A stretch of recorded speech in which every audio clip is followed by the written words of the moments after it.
Horror कहानियां थी। रहस्यमयी गर्भ।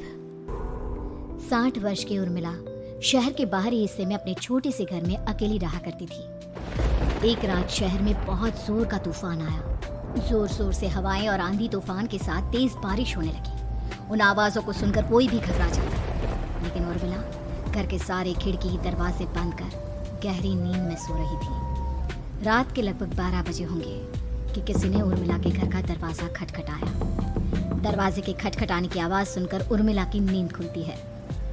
आखिर इतनी रात को कौन आया होगा?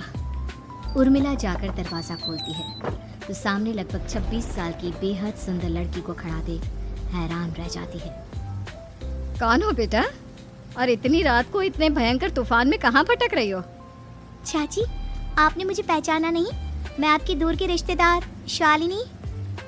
अरे हाँ, बचपन में तुझे देखा था। इतनी जवान हो गई है, कैसे पहचान में आती? लेकिन तू यहाँ क्या कर रही है, और वो भी ऐसी अंधेरी तूफान भरी रात में? उर्मिला की बात सुनते ही शालिनी की आंखों से आंसू बहने लगे। वो फूट फूट कर रोने लगी।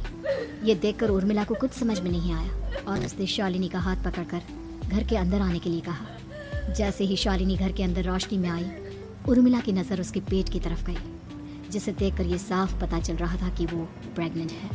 अरे, तू तो पेट से है। ऐसी हालत में इतने भयंकर तूफान में आधी रात को बाहर भटक रही है। आखिर बात क्या है बेटा, मुझे सब कुछ साफ साफ बता।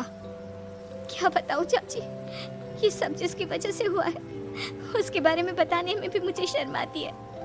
मैंने घर वालों की मर्जी के खिलाफ जाकर एक लड़के से शादी कर ली थी, पर वो शादी के 1 महीने बाद ही मुझे छोड़कर चला गया। छोड़कर चला गया का क्या मतलब? क्या उसके साथ कोई हादसा हो गया? नहीं, उसे कोई दूसरी लड़की पसंद आ गई और मेरी प्रेगनेंसी की खबर सुनते ही उसने मुझे बेसहारा छोड़ दिया। उसके बाद मैं अपने घर गई, लेकिन माँ पापा ने मुझे घर में कदम तक नहीं रखने दिया। तभी मुझे आपकी याद आई। कोई बात नहीं, कोई बात नहीं, तुमने यहाँ आकर अच्छा ही किया। एक काम करो, तुम आराम करो। वैसे भी ऐसी हालत में इतना घूमना फिरना और इस तरह आधी रात को बाहर भटकना ठीक नहीं होता। प्रेग्नेंट औरत को आधी रात को घर से बाहर नहीं निकलना चाहिए। बुरी आत्माएं उस पर अपना असर दिखा सकती है। और इतना कहकर उर्मिला ने शालिनी को एक दूसरे कमरे में जाकर आराम करने के लिए कहा। लेकिन जैसे ही शालिनी अपने कमरे में जाने लगी, अचानक से उर्मिला ने उसे रोक लिया। एक बात बताओ बेटा, तुम्हारा कौन सा महीना चल रहा है? पेट देखकर तो लगता है कि लगभग 6 महीने पूरे हो गए होंगे। उर्मिला की बात सुनकर शालिनी के होठों पर मुस्कुराहट आ गई। चाची जी, अभी सिर्फ 1 ही महीना हुआ है। शालिनी की बात सुन उर्मिला दंग रह गई। उसे समझ में नहीं आ रहा था कि प्रेगनेंसी के पहले ही महीने में शालिनी की हालत ऐसी क्यों थी। लेकिन फिर उसने बात को नजरअंदाज कर शालिनी को आराम करने के लिए कहा और खुद भी कमरे में जाकर सो गई। अभी कुछ ही घंटे बीते थे कि अचानक से एक बच्चे के बड़े ही अजीबोगरीब बेढंगे तरीके से रोने की आवाजें उर्मिला के घर में गूंजने लगी। उन आवाजों को सुनकर उर्मिला की नींद फिर से खुलती है। ये अचानक बच्चे के रोने की आवाज कहां से आने लगी? उसने उठकर चारों तरफ देखा, पर वहां उसे कोई नजर नहीं आया। उर्मिला घबराते हुए शालिनी के कमरे में गई तो वहां उसे कमरे की दीवार पर एक बेहद खौफनाक साया नजर आया, जिसे देखकर उर्मिला बुरी तरह से घबरा गई। आखिर ये सब क्या हो रहा है? शालिनी, शालिनी उठो! उसने जोर जोर से आवाज देकर शालिनी को जगाने की कोशिश की, लेकिन ऐसा लग रहा था जैसे उसकी आवाज शालिनी तक पहुंच ही नहीं रही थी। कमरे की दीवार पर एक बहुत बड़ा और बेहद डरावने दिखने वाले इंसान का साया और एक बच्चे के अजीबोगरीब ढंग से रोने और चीखने की आवाजें अब उर्मिला को ज्यादा डराने लगी थी। उर्मिला को शालिनी की चिंता सताने लगी और उसने पूरी ताकत के साथ चीख कर शालिनी को आवाज लगाई, शालिनी! तभी अचानक सब कुछ एकदम पहले जैसा हो जाता है और उर्मिला की आवाज सुनकर शालिनी की नींद खुलती है। क्या हुआ चाची, आप इतनी तेज क्यों चिल्ला रही हैं? आप ठीक तो है ना? अभी मैंने तुम्हारे कमरे में कुछ अजीब सा देखा। तुम ठीक हो ना शालिनी? मुझे यहाँ एक बच्चे के रोने की आवाजें आ रही थी। लगता है आपको मेरी कुछ ज्यादा ही चिंता हो गई है। आपने मेरी प्रेगनेंसी के बारे में कुछ ज्यादा ही सोच लिया होगा। मैं एकदम ठीक हूँ, आप आराम से सो जाइए। इतना कहकर शालिनी ने उर्मिला को फिर से अपने कमरे में जाने के लिए कहा और खुद भी जाकर सो गई। पर अब उर्मिला की आंखों से नींद गायब हो चुकी थी। अगली सुबह जब शालिनी उठी तो वो सीधा उर्मिला के पास आई। गुड मॉर्निंग चाची। तभी अचानक उर्मिला की नज़र शालिनी के पेट पर पड़ती है, जिस पर नीले रंग से एक अजीब सी आकृति नजर आ रही थी। शालिनी, ये तुम्हारे पेट को क्या हुआ? मैंने इतनी औरतों को देखा है, ऐसा तो किसी के साथ नहीं होता। शालिनी ने जैसे ही अपने पेट की तरफ देखा तो उसे वहां कुछ भी नजर नहीं आया। चाची कुछ भी तो नहीं है, सब कुछ एकदम नॉर्मल है। आपको क्या अजीब लग रहा है? इससे पहले कि उर्मिला उसके सवाल का कोई जवाब देती, अचानक से शालिनी के पेट में जोर जोर से दर्द होने लगा। वो बुरी तरह दर्द से तड़पने लगी। चाची, चाची। ये सब देखकर उर्मिला बहुत घबरा गई। उसने धीरे धीरे शालिनी के पेट को सहलाना शुरू किया, लेकिन शालिनी का दर्द कम नहीं हुआ। उर्मिला जाकर रसोई से पानी का गिलास लेकर आई और शालिनी को पानी पिलाने की कोशिश करने लगी। ले बेटा, पानी पी ले, तुझे आराम मिलेगा। ले ले। नहीं चाची, मुझे बहुत तेज दर्द हो रहा है। अरे थोड़ा पी ले बेटा। जैसे ही उर्मिला ने शालिनी को पानी पिलाया, उसने देखा कि गिलास में बचा पानी का रंग नीला पड़ गया और शालिनी की आंखें अजीब हो गई। उसके पेट पर बच्चे का एक डरावना चेहरा नजर आने लगा। ये सब देखकर उर्मिला की डर से हालत खराब होने लगी, पर तभी शालिनी का दर्द ठीक हो गया। बेटी, अभी तुम्हारा दर्द ठीक है, तो ऐसा करो तुम थोड़ी देर आराम कर लो। शालिनी को आराम करने के लिए कहकर उर्मिला तेज कदमों से चलकर घर से बाहर निकल जाती है और पास ही रहने वाली एक औरत कालिंदी के पास पहुंचती है। अरे उर्मिला बहन, बड़े दिनों बाद दिखाई दी, क्या हुआ? बहुत घबराई हुई सी लग रही हो, सब ठीक तो है ना? क्या बताओ कालिंदी बहन, मेरी एक दूर की रिश्तेदार आई हुई है।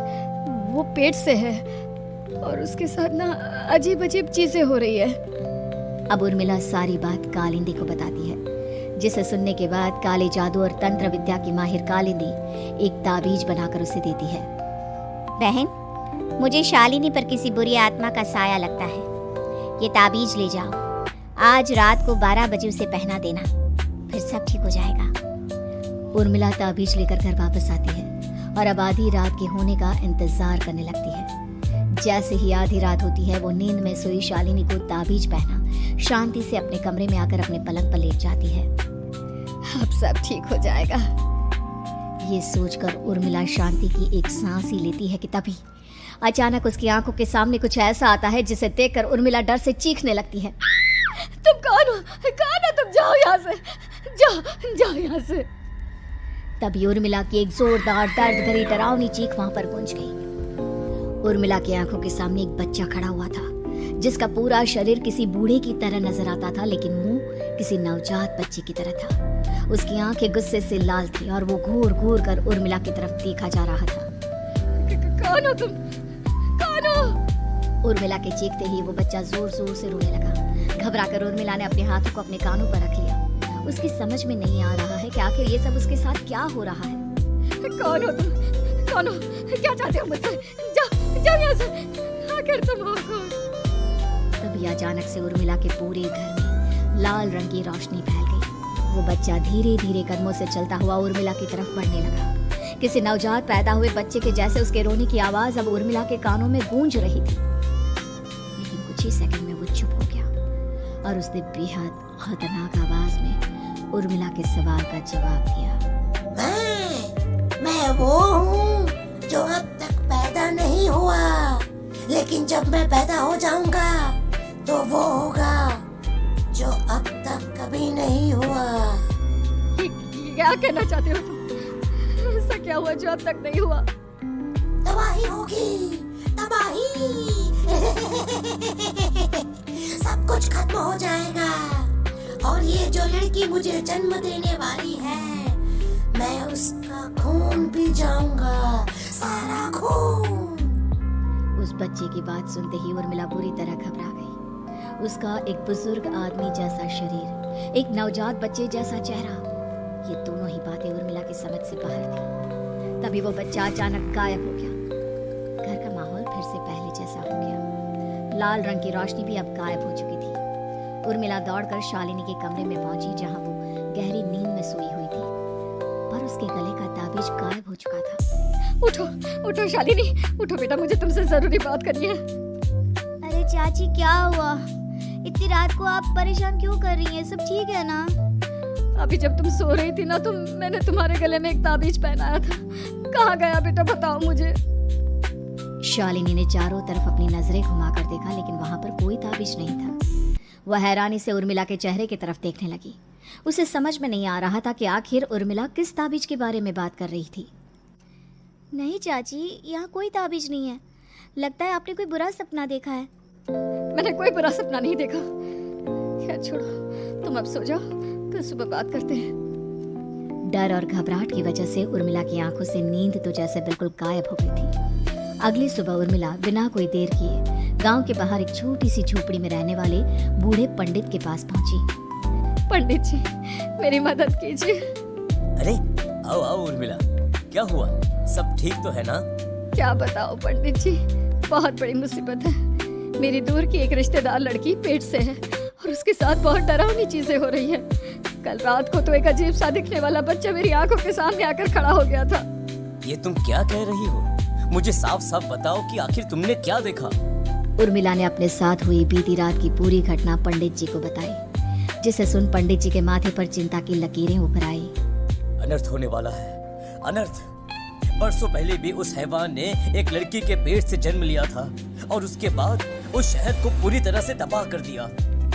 कैसी विपदा पंडित जी, कैसे बात कर रहे हैं आप? बताइए मुझे, और इसका उपाय क्या है?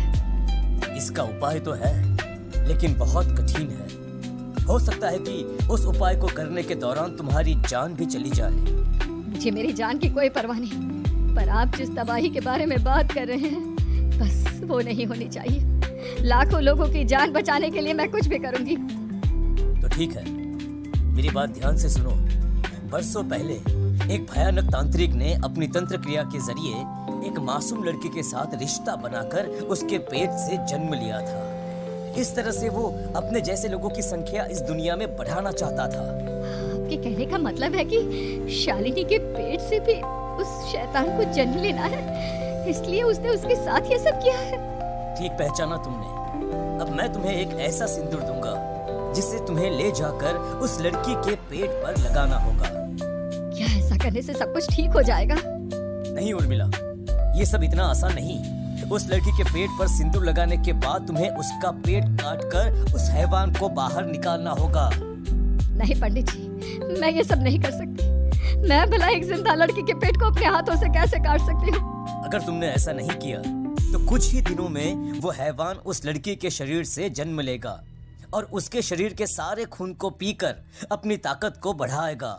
उसके बाद वो धीरे धीरे इस पूरे शहर को तबाह कर देगा। यहाँ पर कोई जिंदा नहीं बचेगा। लेकिन अगर मैं उसके पेट को काट दूंगी तो क्या वो जिंदा बच पाएगी? अगर शालिनी को कुछ हो गया तो, अगर उसकी मृत्यु हो गई तो? ऐसा कुछ नहीं होगा उर्मिला, तुम्हें अपने मन को पक्का करके ये काम करना ही होगा। सिंदूर लेने के बाद उर्मिला झोपड़ी से बाहर निकलने ही वाली थी कि तभी पंडित जी ने उसे पीछे से आवाज देकर रोका। उर्मिला, उस लड़की का पेट काटकर हैवान को बाहर निकालना ही काफी नहीं होगा। तुम्हें ध्यान रखना होगा कि ये सब करते हुए उस बच्चे का जो आधा बूढ़े का शरीर है उस पर सिंदूर की एक बूंद भी ना लगने पाए, क्योंकि अगर ऐसा हुआ तो वो तुम्हें और बाकी सबको कच्चा खा जाएगा। पंडित जी की बात सुन उर्मिला की आंखें फटी रह गई और उसके शरीर में डर की लहर दौड़ गई। फिर भी उसने हिम्मत की। ठीक है पंडित जी, मैं पूरी कोशिश करूंगी कि मैं उस हैवान को वहीं के वहीं खत्म कर पाऊं। इसके बाद उर्मिला तेज कदमों के साथ घर वापस आती है। दिन बीतता है, रात का अंधेरा छाने लगता है। शालिनी खाना खाकर सोने चली जाती है और उर्मिला लगातार उसके गहरी नींद में सो जाने का इंतजार करने लगती है। जिसके बाद उर्मिला दबे कदमों से शालिनी के कमरे में पहुंच गई। मुझे ये करना ही होगा। अब उर्मिला ने धीरे धीरे शालिनी के पेट पर पंडित जी का दिया सिंदूर लगाना शुरू किया। उर्मिला के हाथ बुरी तरह से कांप रहे थे। उसके एक हाथ में चाकू था जिससे वो पेट काटने वाली थी। उर्मिला ने एक नज़र शालिनी के चेहरे की तरफ देखा और फिर डरते हुए उसके पेट पर चाकू चलाना शुरू किया।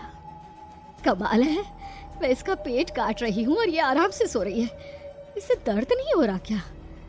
तभी अचानक उर्मिला के कानों में बच्चे की रोने की आवाज़ सुनाई देने लगी। उसने घबराकर चारों तरफ देखा पर वहां पर कोई नहीं था। बस रोने की आवाज़ लगातार आ रही थी। उर्मिला बिना रुके लगातार शालिनी के पेट को काटती रही। उसे इस बात का भी ध्यान रखना था कि सिंदूर बच्चे के बूढ़े आदमी वाली शरीर के हिस्से पर ना लगे। कुछ ही देर में वो हैवानी बच्चा उर्मिला के हाथों में था। उसने बड़ी ही सावधानी से उस बच्चे को बाहर निकाला और पंडित जी के कहे अनुसार उसे घर से दूर जलाने के लिए ले गई। पर तभी उसके सामने वही बूढ़े शरीर और बच्चे के चेहरे वाला बच्चा आ गया। अपनी गोद में और सामने भी बच्चे को देखकर उर्मिला हैरान रह गई। मुझे मारोगी? मुझे इतनी हिम्मत कैसे आ गई तुम्हारी? तुम पैदा नहीं हुए हो और मुझे पता है जब तक तुम्हारा जन्म नहीं हो जाता तो मुझे कुछ नहीं कर सकते। इतना बोलते ही उर्मिला तुरंत उस बच्चे को घास के ढेर पर फेंककर उसमें आग लगा देती है, जिसके तुरंत बाद वो बूढ़े आदमी के शरीर और बच्चे के चेहरे वाला अजीब तांत्रिक का भूत भी वहां से गायब हो जाता है। कुछ देर बाद उर्मिला घर पहुंचती है तो वो ये देखकर हैरान रह जाती है कि शालिनी का पेट अपने आप जुड़ चुका था। शुक्र है भगवान का और उन पंडित जी का, अब सब ठीक हो जाएगा। सुबह शालिनी सोकर उठती है तो अपना पेट देख पूरी तरह घबरा जाती है। चाची, चाची ये सब क्या हो गया? मेरा पेट अचानक कम कैसे हो गया? मेरा बच्चा कहाँ गया चाची? बेटी, वो बच्चा नहीं एक खतरनाक तांत्रिक था जो तुम्हारी कोख से जन्म लेकर सबको मार देना चाहता था। पैदा होते ही तुम्हारी जान भी ले लेता, इसलिए मैंने पंडित जी के बताए उपाय से उसका खात्मा कर दिया है। अब सब ठीक है। शालिनी को उर्मिला की बात समझ में नहीं आती, जिसके बाद शालिनी को पूरी बात उर्मिला आराम से समझाती है।